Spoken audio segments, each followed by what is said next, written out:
Welcome to some restorative yoga on a Sunday morning.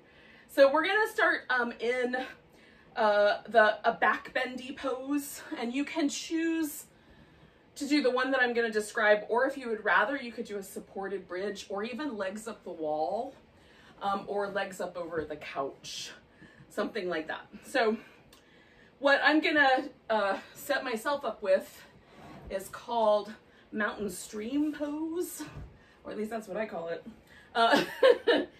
So I need a blanket or a pillow that's kind of long and narrow might work as well. And then if you take the blanket and just either roll it or fold it, so you've got a surface that's maybe 6 to 8 inches across. I like it to be somewhere in that range. And I also like it to be a little bit on the flatter side rather than a little bit rounder. Some people will like it to be a little rounder. It'll push up on you a little bit more. So for me, I don't have a very tall torso, so there's not as much territory to work with. So taller people might want a little bit more robust support under their back. So this is gonna go underneath the area kind of right across the bottom of my breastbone, between the bottoms of the shoulder blades and the bottom of my breastbone. That's gonna go under my back, and then I've got a pillow to go under my legs. Now, if you wanted to do the supported bridge, don't put the support under your upper back, put the support under your hips so that your head and shoulders are resting on the floor and your hips are elevated. And then for legs over, either up the wall or over furniture, you can have the hips elevated or not. So whichever one feels better. You could even support yourself a little bit so your head is held higher and then your legs are up over the furniture or up the wall. So it's almost like a boat pose that you're being held in. So you can kind of choose whether you want to do mostly an inversion or more like this is more of like an upside down cobra. So it's a really relaxed back bend, similar to the fish pose, but without the core work. So there might be marauding furry creatures as we go along here this morning. We're just going to work with whatever nature and or my household dishes out. Same thing at your house. Just work with what you got. Okay, so I want my head and my shoulders rest on the floor. So I'm just gonna work my way up the blanket until I feel at least part of my upper back touch down so that my head isn't being suspended too much. And then I sort of play with the support under my legs until I like it. Some people like it closer to the knee. I like mine a little closer to the thigh. Now, when I first lay down in this position, it does not feel radically comfortable, but it's not uncomfortable. It's just weird. But as I lie here, if it gets better, like already it's a little bit better. So it's an unusual position to put the body in, but it doesn't feel crummy, right? So I can kind of let my arms find a happy place. I need to make a space right next to the Buddha here. You can do your arms over your head. You can put your arms like a cactus or a goalpost. You can have them down a little closer to the hips. Just kind of find a spot where everything feels nice, no matter which of the versions you're doing. And then we'll pause for a bit. So inversions are really nice places to start. And then this is not an inversion per se, but I am kind of elevating some part of me above where it normally would live in relationship to everything else.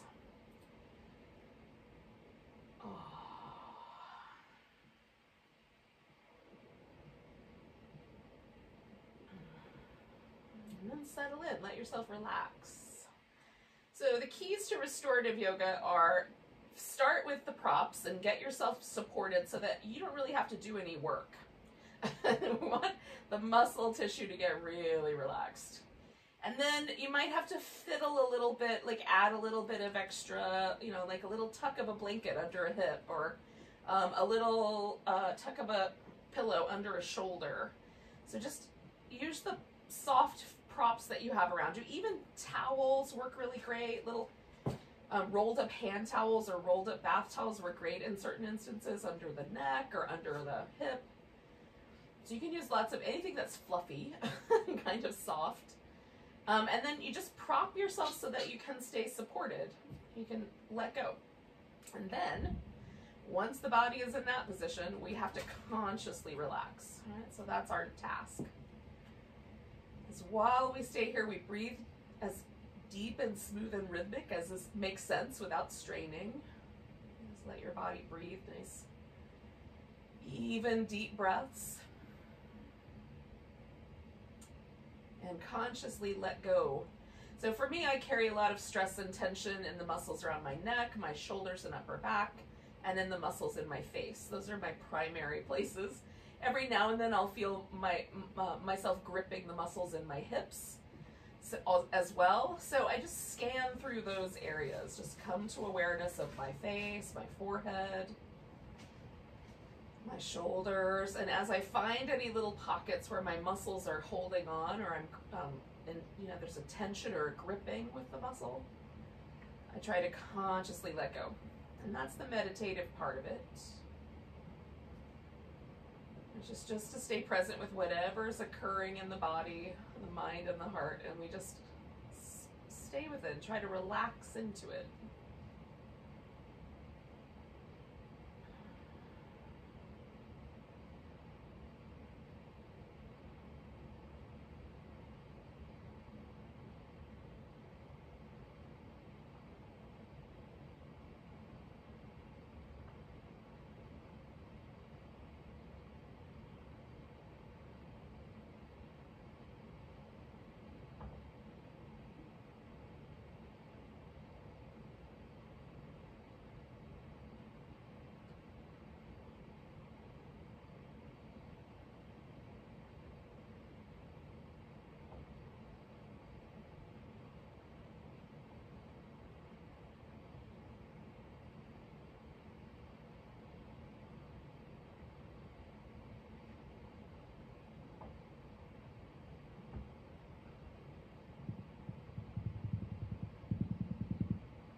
Now, as we hang out here, we're going to stay for about another 2 minutes. So as we hang out here for this little bit longer, just notice that things are shifting. The pose you're in is getting more comfortable or a little bit less. So if it starts to get less comfortable, it's okay to rearrange, of course. And it's also okay to adjust. Like if your legs are up, and you might want to just bend your knees and hang out in the similar position. So for something like this one that I'm doing, maybe I need to make just a minor adjustment to I might have to lift my hips up, for example, kind of readjust my low back. So we're mostly trying to stay still, but that doesn't mean that we can't make little minor adjustments here and there to continue this kind of sense of ease in the body.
So we're going to take about 3 more breaths or so in the pose that we're in. And as you're Taking these breaths, just, you know, you might let go with a little bit of a sigh.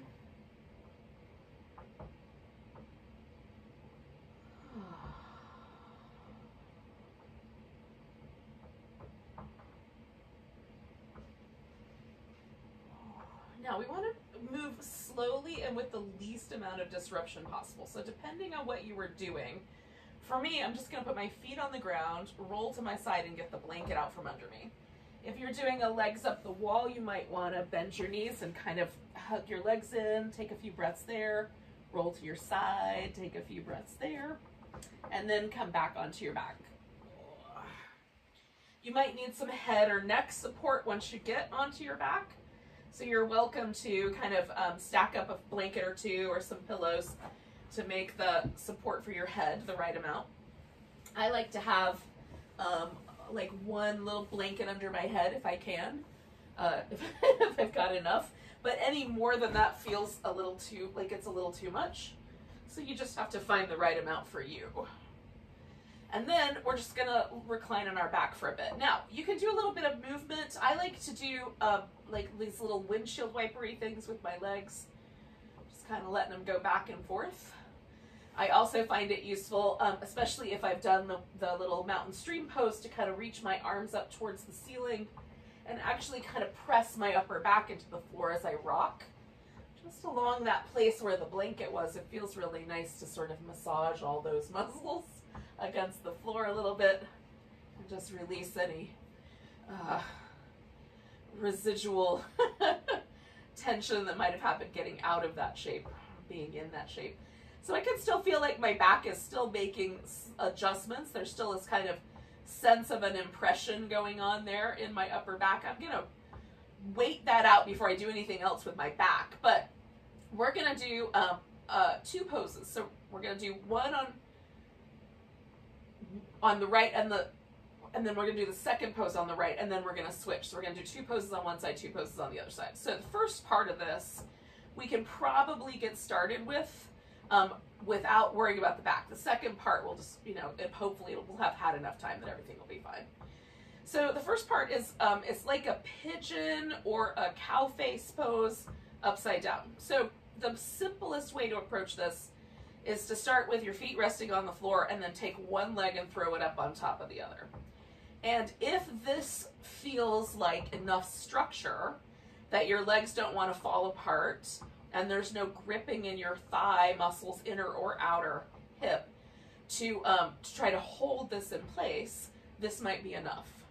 Now, I do find that if it feels a little grippy, that if I take a couple of pillows or a big pillow and put it sort of under that bottom knee so that that leg can kind of just relax, and then throw the other leg up on top, sometimes that allows there to be a little less grip.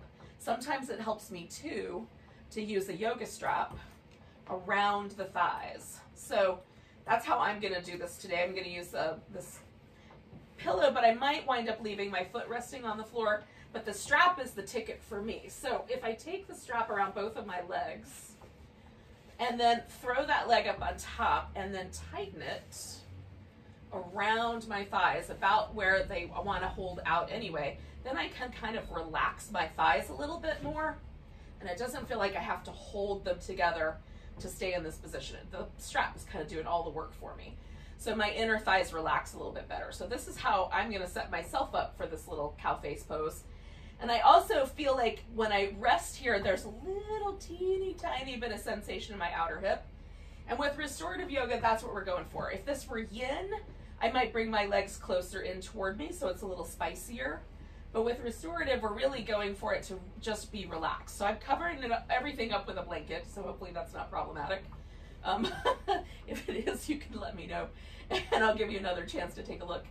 But do whatever you think is a good idea. You might even be able to like stick a little rolled up blanket under each hip. Might hold your hips together if you don't have a yoga strap.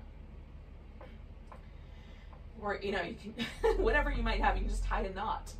It doesn't have to have a loop. And so this is the beginning. This is the first stage. It's just hang out here. We're going to stay here for about 4 more minutes.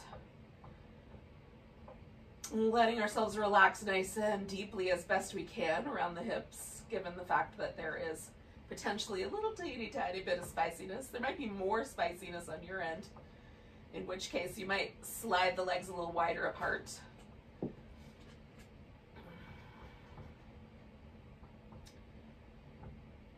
Just kind of let ourselves relax into the shape, and as I'm going, I might wind up with my bottom leg a little straighter, or a little more, the foot a little closer in toward my hip.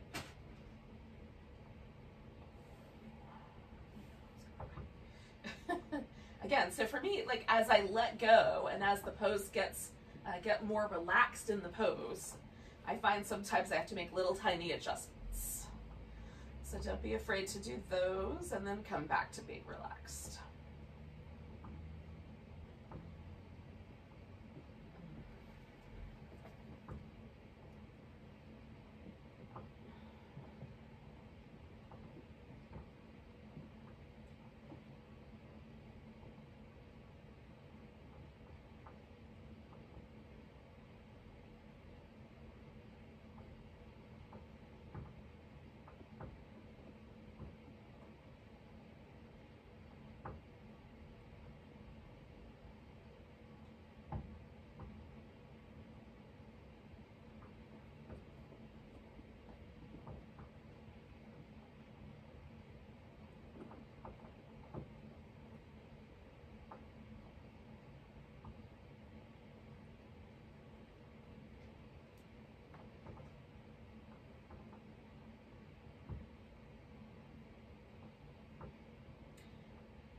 As I hang out here and try to relax really deeply through the muscles around my outer hip and inner thigh, I definitely have a kind of changing landscape. Like what felt really mild at the beginning has become like a little bit more interesting as I've been hanging out here.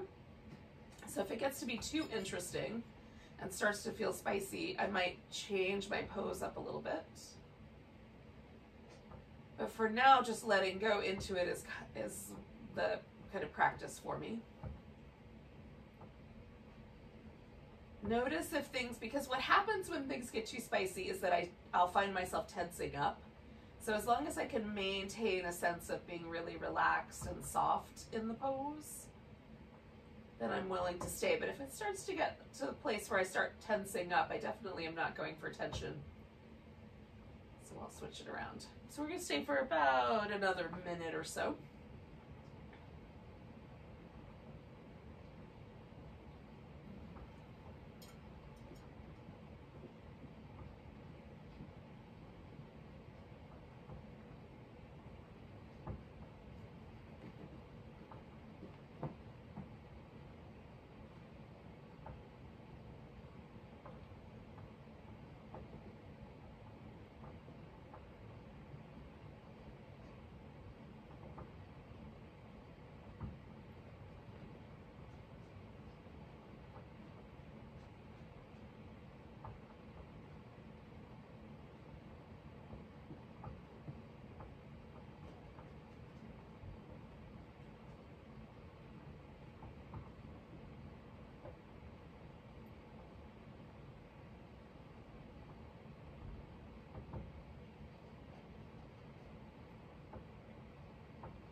Yogi. So what essentially is going to happen now is we're going to unwind this a little bit, but we're going to turn it into a twist. So I have my right leg up on top of my left leg, so I'm going to go to the left. So I might even keep this kind of wrap situation going on, but just add a bunch of pillows to my world to make it a little easier to hang out with. So first I've got to get the strap out of there. At least I think I'm going to take the strap off. We'll see, I might put it back on. And then I'm going to take this big pillow and just sort of move that off to the side. Now, any space that doesn't want to, so I've got like my legs coming over here to the left. So anything that doesn't want to land securely. So if your legs land on the ground really easily, you may not need to have any pillows or blankets. For me, I can land my legs on the ground, but my shoulder pops off the ground a little bit. So I want my shoulder to stay present, or to stay on the floor. So I'm going to use this pillow so that my legs rest in such a way that my shoulders don't have to work hard to stay on the ground. And in fact, I think I'm going to do a pillow and a little bit of a blanket here. So kind of layer a few props in. Now you don't have to leave the top leg wrapped around. I find that a really easy, kind of secure way to do it, but you could stack the knees also a little differently. So I think I just need one more little nugget of prop. There we go. And again, what I want is for my legs to kind of heavy, relax. And I want my shoulders to be heavy and relaxed. And you can turn your head like towards the twist. You can turn your head the opposite way of the twist, or leave it in the middle. And just kind of experiment with what you think has the most ease, brings the most sense of relaxation to it. And then we'll hang out for about 4 minutes here.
We're about halfway, right? So I'm kind of checking in just to make sure that I'm letting go, sinking into the floor and not trying to hold myself up away from the floor. Sometimes I get a sense in my body like I'm trying to hold myself up. Like if I let myself relax, I might get, I might be on a bed of nails and not realize it. So trying to just let every muscle unwind and relax is the meditation of it, just to kind of scan through periodically, check in.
Stay for about another minute, yogis.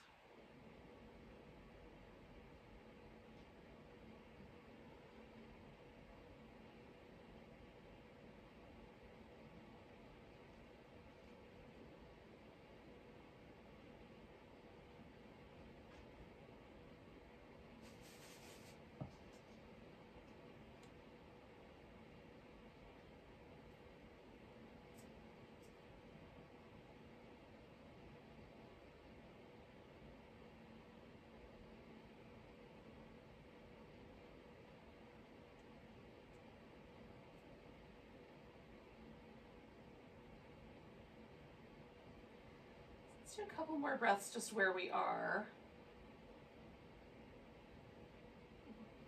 And then you can sort of ascertain whether you think unwinding the legs first would be the better way to get out of this, or if you think just coming back to the center and then unwinding is going to be better. I think I'm going to do the first version and this round, take the top leg and just bring it back, and then let everything else come with me. And then maybe next round I'll try the other variation and see if there's a difference really. Okay, now before I do any movement, I'm just going to let myself relax. So I've got my legs stretched out, kind of hanging out in a sort of semi-shavasana kind of position, although maybe not quite so not quite so relaxed. I've got some props and stuff in the way. But in any case, what I am just trying to decide is there a difference between the right side and the left side? So I just did two poses that were a little bit, asked a little more of my right side than my left. So do I feel a difference? And I feel like there's like a little sense that right leg is a little longer. There's a little sense of the right side being a little bit stretched out or tractioned out, which is nice. It's subtle, but it's there. And now I'm going to do a little bit of movement. So I like the little windshield wipery moves. Oh, that little upper back movement. Maybe shake out a leg and an arm on one side and then on the other. So if you feel like you would like to do some other, like maybe bring your knees into your chest or something else, you can definitely do that. And then at some point we're going to do the other side. So I'm getting my strap ready so that I can use that to help me out here. And I also am going to get the bigger pillow. Okay, so now the right leg is going to be on the bottom for me. And then I'm going to throw my left leg up on top. And, you know, I'm not symmetrical, so sometimes one side's a little easier than the other. So this side feels like it wants to sort of fall apart out to the outsides a little bit more. So I might move my strap just a notch higher up and make it a little tighter so I can lean into it a little bit more. Okay. So again, I've got this kind of a cow face shape going, where I've got my knees close to stacked up on top of each other, but I'm letting the lower part of my legs kind of go in whatever direction they happen to be willing to go in. So one is kind of draped over this big pillow, one is sort of hanging out in space, but because the strap is there, I can kind of lean into the strap. So again, if you don't have that, it might be better to stick like a little pillow or a little edge of a blanket under each hip just to kind of hold the pose together so that you can relax all the muscle. Oh yeah, let's pull that in a little tighter. So again, the first minute or so is where I just relax, feel it, play with the props. Relax, feel it, play with the props. Just try to get everything so that there's no discomfort, nothing's going to get in trouble, there's no joints that are being pressured in any really uncomfortable way. And I can relax the muscle, and I'm not gripping or holding anywhere. And then it's just a matter of letting go. So we'll stay for about 4 minutes.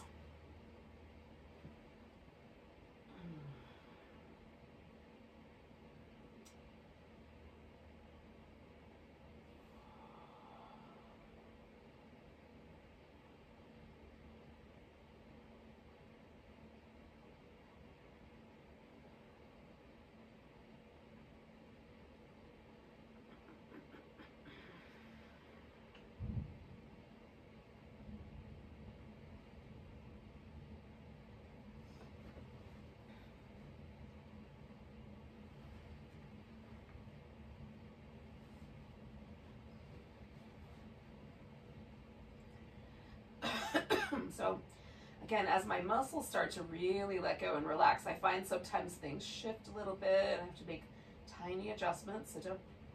That might come up for you too. And again, I'm trying to get to a place where I don't feel like I have to hold myself in the shape. The shape holds itself, and I am allowed to really let myself relax. And it's trickier. Some of the poses, like these two poses that we're doing, might be a little trickier for that.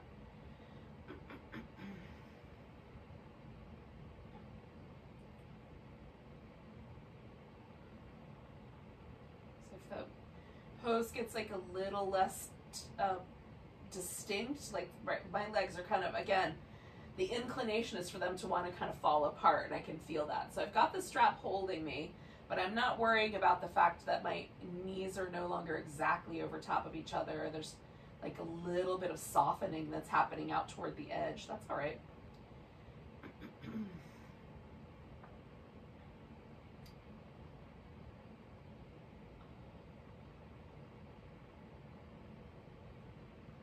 And the most important part is that we're letting the pose kind of do its own thing, and then we are really consciously letting go.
There we go. 1 minute left here, just about.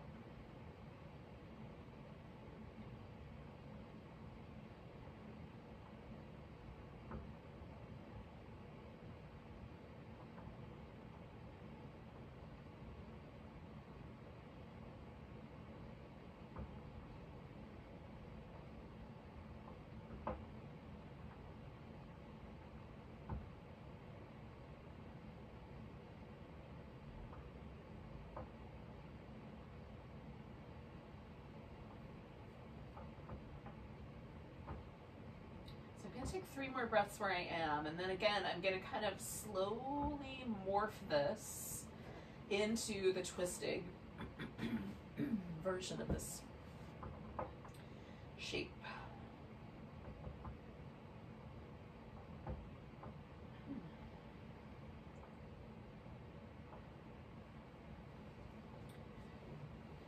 So I'm going to take the blanket off and I'm going to slide the strap off as best I can.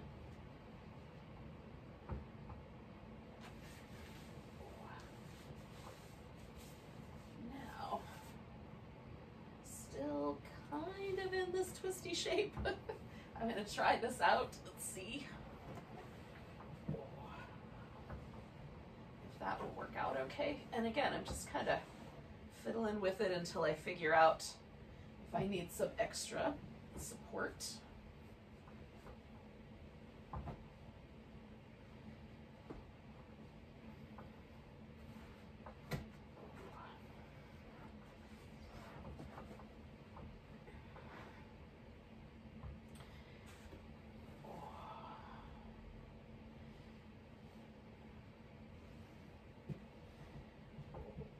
So each side is a little bit different, but sometimes I still have to fiddle with like where the support should go so that I really can relax into it. So let yourself fiddle. So my upper back is pretty relaxed. This side, the issue is not pulling my upper back off the floor as much as it's letting the legs find a comfortable position to rest in.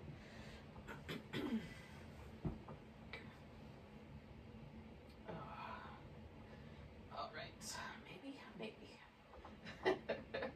So I think I'm gonna stack them like that. Okay. So let yourself find a reasonably comfortable position. One that lets your body relax. And then if you need to fiddle with it a little bit more and add a little bit more props, you'll know in a second.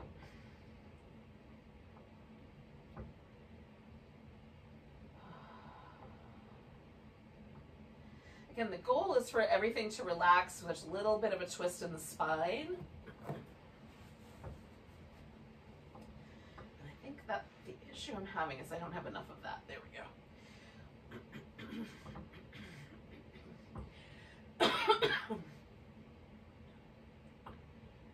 All right.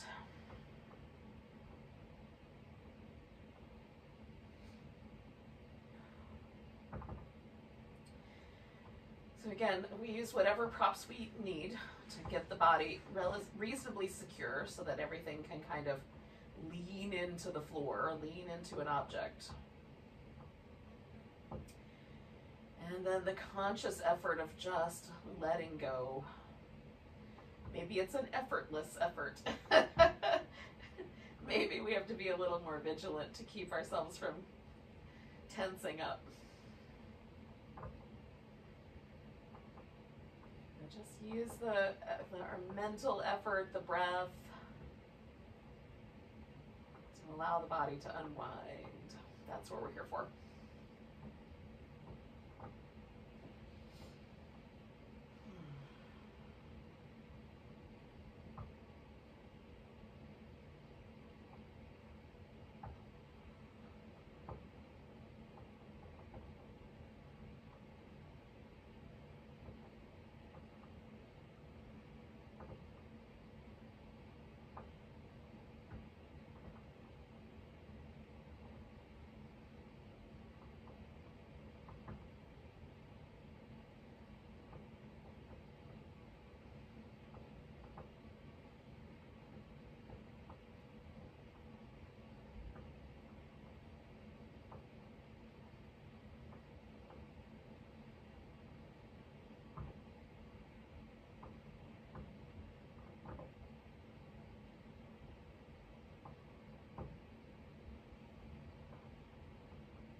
Now, yogis, we're going to stay again for about another 3 big breaths.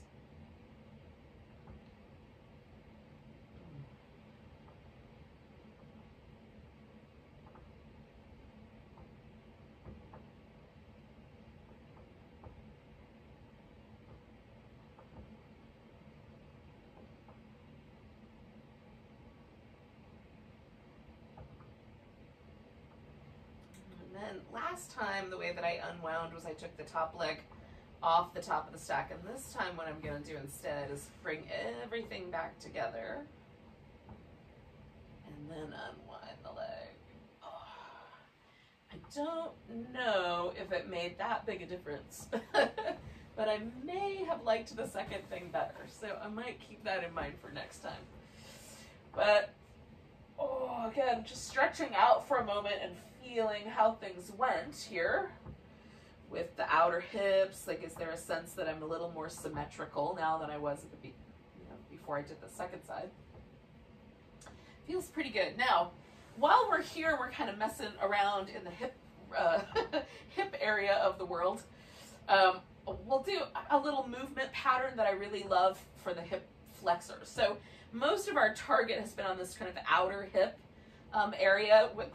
So the part that balances that for us, at least the way that we walk on two legs. Unlike other creatures on the planet, we're two-legged creatures. And so the two muscles that balance our ability to walk upright on two legs is the hip flexor, and then this outer hip is kind of external hip rotators that help keep the pelvis and the spine stable as we're moving through space like that.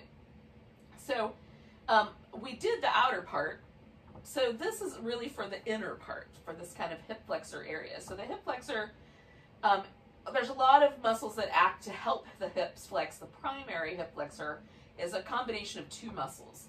So there's a muscle that lives here in the bowl of the pelvis, that's called the iliacus.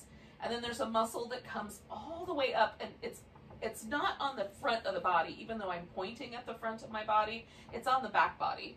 And it's on the inside of the, of the curve of the ribs. So it comes all the way up from the hip, or starts anyway, up here on the spine, kind of nearest the bottom rib, and then the little tendrils of it come out of some of the areas around the vertebrae and the lower back.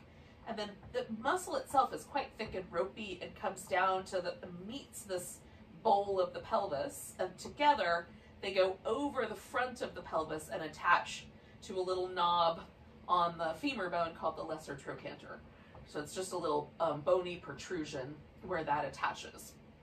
So they kind of move almost like a rope goes over a pulley, right? There's kind of a sense of the muscle's quite deep in the body, it comes a little closer to the surface of the body and then kind of dives back in.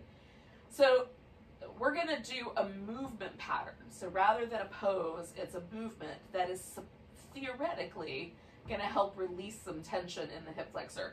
The way that it works best is if you can be kind of smooth with the movement. So just do your best to keep the movement smooth. You might have to jump over the edge of your mat, that sort of thing. All right, so first of all, I'm in constructive rest. So I have my feet positioned on the floor, knees in the air. This is the best position for letting the hip flexors relax. The hip is a little bit flexed, that allows the muscle to kind of disappear a little bit into the body. And then we're going to stretch it by straightening out the legs one at a time. So we're going to take the right toes up off the floor, and as best you can, glide the leg out straight. So it's as smooth a movement as you can get. And try to feel yourself stretching all the way from that bottom part of your rib cage all the way out through the front of your hip. And then you're just going to glide your leg back into place. And we're going to do that movement 4 times on this same side. So just glide out, stretch through the whole body, at least through the leg, and then glide back in and relax. Lift the toes, glide out. Stretch, glide back in, over the edge of the mat, and then relax. And then one more time, just like that. Just glide the leg out, stretch out, and then glide the leg back in, and pause. Now we're going to do one more glide out, but then once we get there, we'll switch things up a little bit. But before we do that, can you feel any subtle difference between the hip flexors on the right side versus the left side, right? Whichever side you did versus the side you haven't. Now glide that same leg out one more time, and while it's all the way stretched out, rotate it from the outside to the inside. So you're just going to rotate so the toes go to the right, and then the toes go towards the left as much as they can. But rotate from the thigh bone not from the ankle or the lower leg bones. The toes are just the easiest kind of indicator because they're sort of easy to sense in space. Or maybe not, but do your best to rotate the leg back and forth. And do that one more time, and then put it back right in the center, stretch again, and draw the leg back. And then just let yourself relax in that constructive rest for a moment. So if there's any tension at all, we've kind of unwound that. And then we're gonna do the other side, same thing. So the toes go up on the, for me, the left side, and then I'm gonna press my left heel out and stretch through that whole leg. And again, I can feel the stretch all the way up towards where my low back is. And that's the idea. So then you glide the leg back in, pause and relax. And then do it again. We're gonna do 4 of them all together on this side. Now for me, the right side is a little bit tighter than the left. So I feel every single one of these on the right side, but on the left side, usually after the first 2, it gets really a lot softer, and I don't feel a sense of stretch quite as much. I still do exactly the same thing, exactly the same way. So you may not get a lot of sensation here if your hips are not particularly tight in the flexor area, or you might have tons of sensation. Now, I did 4. Now I'm just relaxing for a second, checking in. And then I'm going to do this one more time and rotate through the external, internal rotation. So just kind of moving back and forth. Again, we're just letting any tension that might live in those little muscles. Can you feel them as they kick on as you turn your toes inward? Can you feel the little internal rotator kick on? And as you turn your toes outward, can you feel those external, those outer hip muscles kick on as they rotate the leg out? I think it's kind of fun to feel. Let's go back and forth a couple more times. I try to do it somewhat rhythmically, even if it's slow. And then when you get to the middle, stretch out one more time and draw yourself back in. And then just pause and see how things went. All right, so we're kind of hip focused today, but maybe there's a kind of, like for me, there's just usually a pleasant sort of light, warm sensation that happens with those little movements. I like them though, I do them often. Okay, so eventually we're gonna bring ourselves to a seated position. I'm starting laying on my side, I'm doing some little ankle movement. And then eventually I'm gonna push myself up. So you can get there too. And again, we're not in a hurry. I like to be a little bit lazy with restorative poses and kind of come up slow, let my head be the last thing that gets up. Now, we're gonna do a forward bending pose, and you can pick the position that you put your legs in. So one position is the butterfly, which is the one that I'm gonna do today. So the knees kind of make little butterfly wings out to the side and the feet touch. Another possibility is to have the legs straight, and then you can have them closer together or even a little bit on the wider apart. Maybe, you know, like be gentle with your hip sockets. So maybe not all the way to your edge of your range of motion, but just a little bit on the wider side. So test it out. Like, do you like it with the knees bent, or do you like it with the legs straight? And then pick one of those. Have a quick sip of coffee. Now, for me, it helps to have a little bit of support on the bottom. So for some people, sitting up on the edge of a blanket is going to be really nice. For me, it's more important to protect the knees. So I put the blanket underneath the thigh bones, just above my knee. And then that way, my thigh bones are being held by the blanket, and there's no torque or any kind of pressure going on in the knee joint at all. And then my pelvis will come forward a certain amount, and then I can make a choice of whether I'm going to build the support up so that I stay right there. And it can be, support can be anything from like pulling a chair towards yourself to building a mountain of pillows, which is what I'm going to do. So you can just kind of build up your pillow mountain so that they sort of come towards you and it's easy to hang out. You can also allow the back to be rounder, but for some of us that's going to be really tricky. So If allowing the back to be round causes some discomfort in your lower back, definitely go for like just the whole body leans together, even if it doesn't lean forward at all, but instead sort of stays more upright. Just bring everything to you so that you can lean into something that's a little more upright. I'm going to take one more pillow here. I have a pillow mountain. I told you guys it was going to be a pillow mountain. Just have to find the right angle for the heart to go in. All right, so then we just relax forward.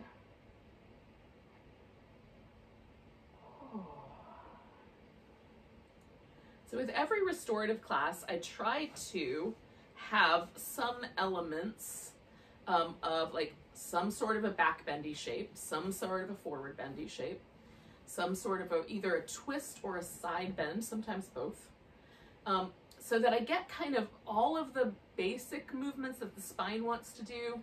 And I also challenge the hips and the rest of the, all the muscles that live between my neck and my hips, to also be asked to do a couple of things that they, you know, that are normal movements, but that we may not hang out in very long.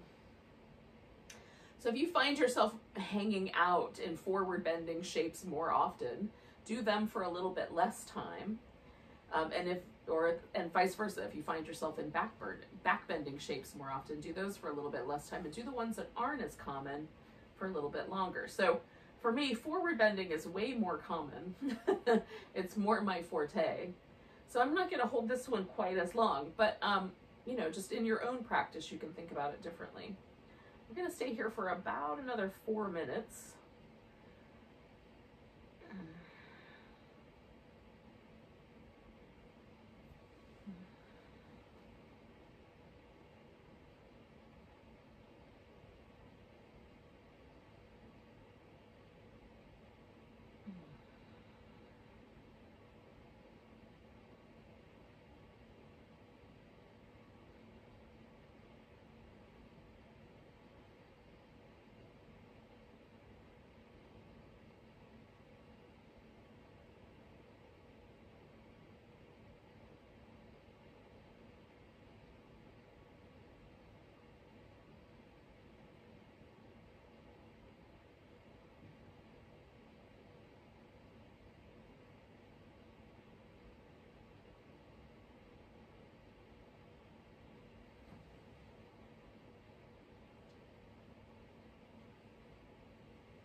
outside of this last minute here, just notice your breath again.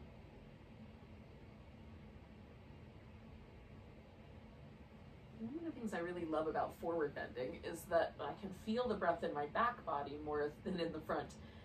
Normally, my experience of my breath is all a kind of rib cage, navel, you know, nose experience. So it's fun to feel the breath in the back, I think.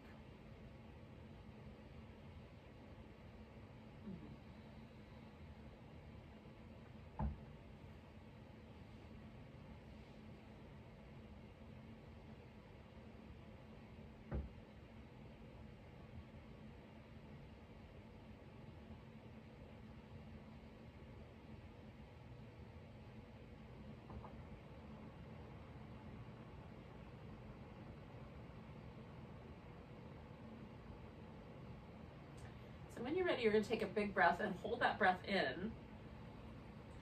And then we're just going to kind of pack ourselves back out of the pose, just kind of one vertebrae at a time, kind of getting everything back aligned upright.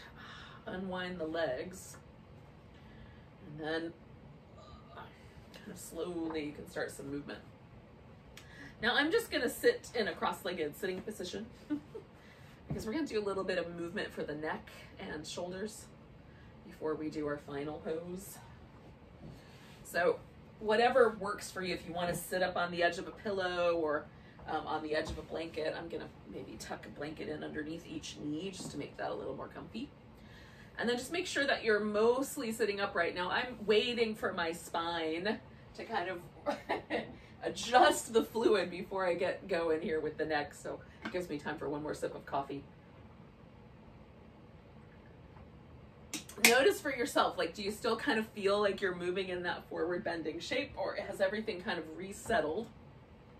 And if it's resettled, then we'll let ourselves kind of hang out upright, and then we're going to start with some movement. So you can drop the chin. Now, I let my head kind of loll over to each side, but for some people that this feels a little pinchy on the underneath edge of things. So you can angle your head a little bit more deliberately, a little higher, so that you're still kind of finding this territory, but you're not necessarily trying to get your head to kind of loll over the shoulder. So if it's available, drop the chin, kind of roll your head up and over one shoulder, go on back and do it again over the other shoulder. If that feels pinchy, then do the same movement pattern, but just angle your head a little higher instead of letting gravity hold on to it.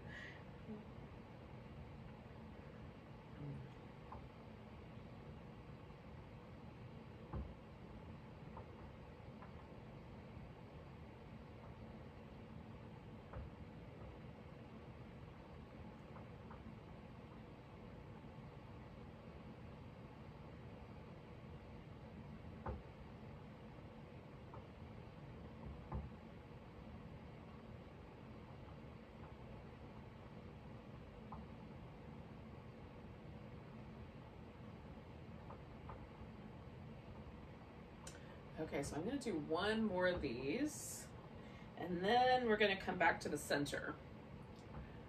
So if you want to do two more, you can do that, and then you'll come back to the center, just kind of as many as you think feels good. Now we're going to work with two muscles on each side. Again, these are really deep stabilizing muscles. They're actually, because we're talking about our head and neck, they're a little more to the surface than the stabilizers in other places. But one of the muscles connects just behind, like just their jawbone, right where the jawbone kind of settles into the ear. If you go just behind there, you'll feel like a little knobby part on your skull. So that's the starting point for this muscle. And then it comes down the side of our neck and attaches to the collarbone and the breastbone, right in that kind of center area. So we're going to kind of play with that guy. That's called sternocleidomastoid, which I think is one of the best names for a muscle ever. It sounds like a dinosaur. And then the companion for that on the back side is this muscle that attaches to the back of the skull and the shoulder blade. And its job is to lift the shoulder blade up toward the back of the skull. It's called levator scapulae for that reason. Scapula is the shoulder blade, and we're levitating it. How's that? These little ways are ways that I remember names of muscles. But in any case, those two muscles act on either side to stabilize the head on the neck bones. And so the spine vertebrae and then the skull sits on top, and these two muscles, again, act almost like a bridge girder, but up here now, to help stabilize the skull. And when these muscles are tight, they can misalign the skull just enough to cause less robust activity in our vagus or vagus nerve, which is a really long nerve that goes from the skull through the neck, and then it goes through all of the internal organs, all the way through the body. It also is responsible for certain like salivation and certain facial movements and things like that. So it's pretty fascinating. And it's one of our main parasympathetic nervous system nerves. So one of the nerves that helps us relax. So when we do these two stretches, we're not trying to be aggressive. What we're trying to do essentially is just bring a little more balance to the skull, okay? So if you found that one side was a little tighter, like for me, the right side was a little tighter, I'm gonna start on my right side. And I'm gonna start with this front muscle. So to access it, I've gotta take my skull away from my collarbone, right? So I'm gonna let my head fall a little to the left, and I'm gonna pull my collarbone down and to the right. And so now I've got a little stretch on that side, and you can move your head a little bit to kind of find, like I find if I turn my chin down, I access that muscle a little more easily. And then just breathe. So again, I don't want to be aggressive. These are small muscles. They're not particularly,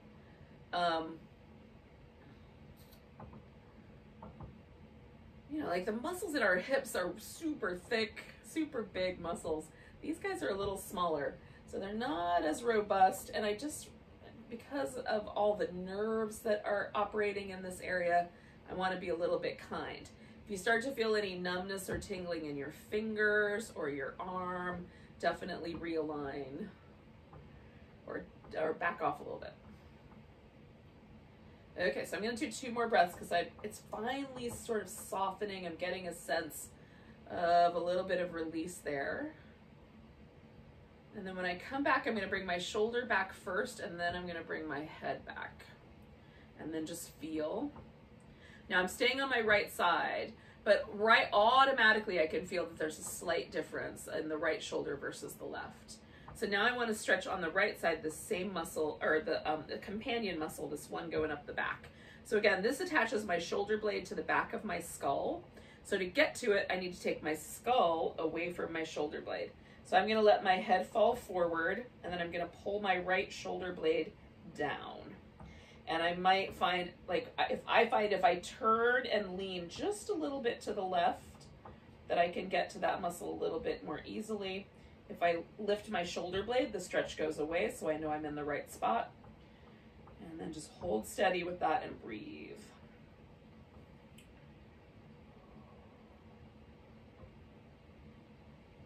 And so again, for me, not too aggressive, lots of breath. If the muscle starts to let go, I can pull a little more, or I can just pause and let it soften. Sometimes less is more.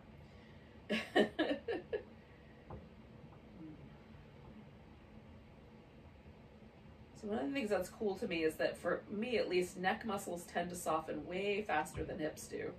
So whereas I might need to spend a minute or 2 minutes in a hip pose in order to even feel the beginnings of relaxation, this, it really only takes about 5 or 6 breaths. So I'm going to do one more, and then I'm going to lighten up on my shoulder, and then I'm going to let my head float back up. And then just kind of jiggling my shoulders around, moving collarbone, shoulder blade, collarbone, shoulder blade. And then just pause and see, was it good medicine or not good medicine? So there is definitely a little bit of a sense of freedom on the right side that I didn't have on the left. Usually it feels like my right shoulder is higher than my left shoulder, but now that my shoulders feel much more even, so there's something to be said for that. Now I'm gonna do my left side too, even though this one is not as tight. I just may not hold it quite as long. So you're gonna work with your own timing on this. Again, starting with the sternocleidomastoid, so I'm taking the back of, just behind my ear, away from my collarbone. So those two are stretching away from each other.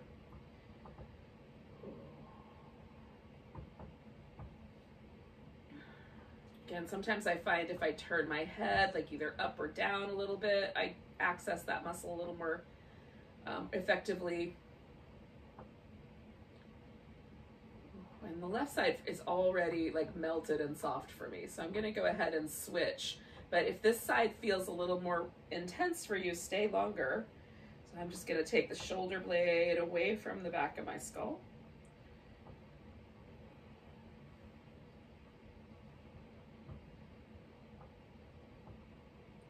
And I feel almost no tension in this muscle on my neck. So I'm gonna hold it for about 3 more breaths and then be done.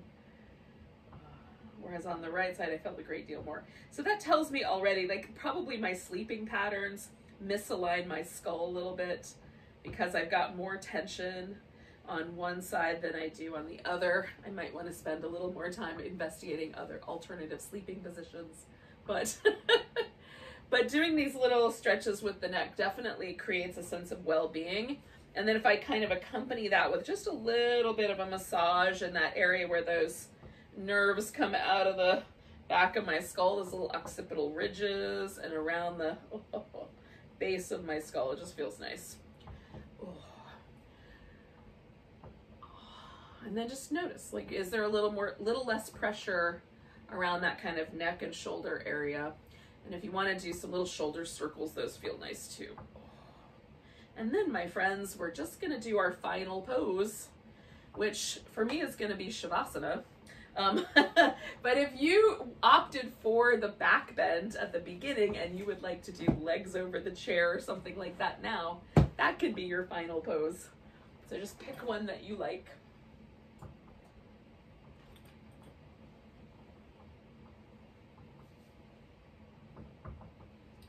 And again, I'm gonna have like a little pillow for my head, a blanket over top of me, and a pillow underneath my legs. I'll stretch out for a few minutes.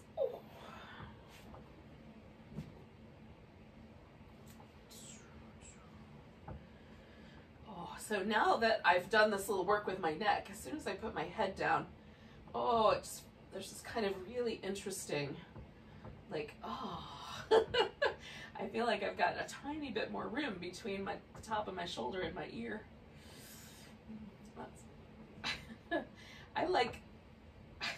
I find either laying down or sitting, both of them are very interesting for checking out how things have gone. But laying down for me is a little easier to feel how my body has changed. For you, it might be the opposite. Just notice. And then we just let ourselves get relaxed. Let the body really, again, one more time, we're just going to let everything relax, every muscle let go. And if the legs want to go a little wider apart, let them. If the arms want to drift out or drift in, let them find their spots. So we bring a sense of ease to the whole body. Once you're reasonably settled, go ahead and do that little scan. Start at the top of your head and just drip your awareness through all the little places and relax any tension you find along your forehead or ears, in the shoulders, the face. Notice if there's any tension in the fingers or the palms of your hand. Let that kind of stretch out and relax a little.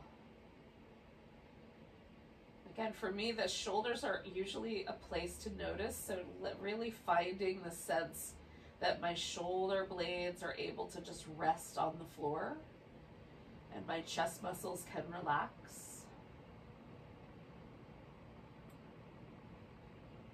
Feeling a sense that the belly is relaxed, the abdominals don't have to grip to hold the low back steady. Tops of your thighs relax, and if you have to change your pose a little bit to make that happen, do. And then notice the soles of the feet, just like spread out the toes, Let the soles of the feet relax completely.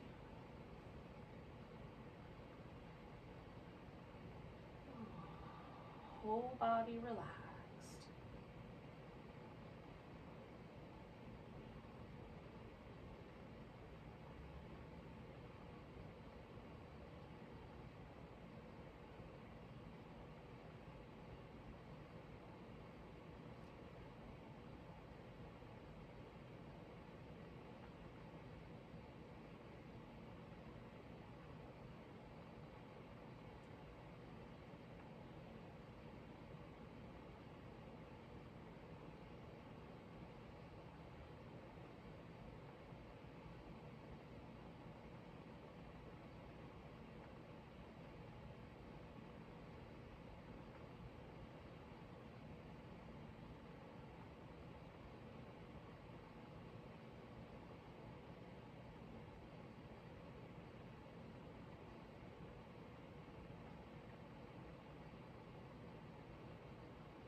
Now, yogis, we're just going to take a moment to notice where we are again. Become super conscious of the next couple of breaths coming and going.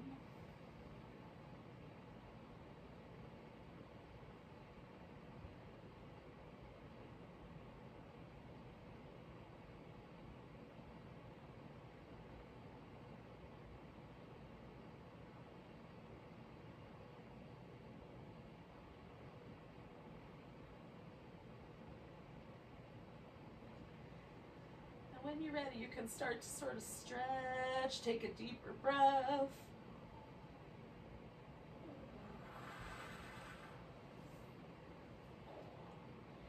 Give yourself a little movement pattern that feels nice. I'm gonna give myself like a happy baby kind of move. Here.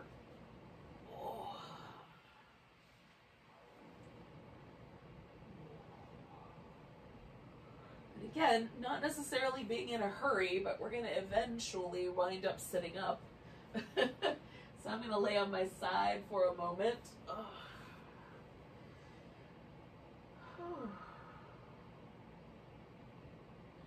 And then come up to join you guys. So thanks for joining me for some restorative yoga. Let's take a nice big breath together if you're here with me. If you're still laying on your side, carry on, yogis. Take a big inhale. And a big sigh. Ah.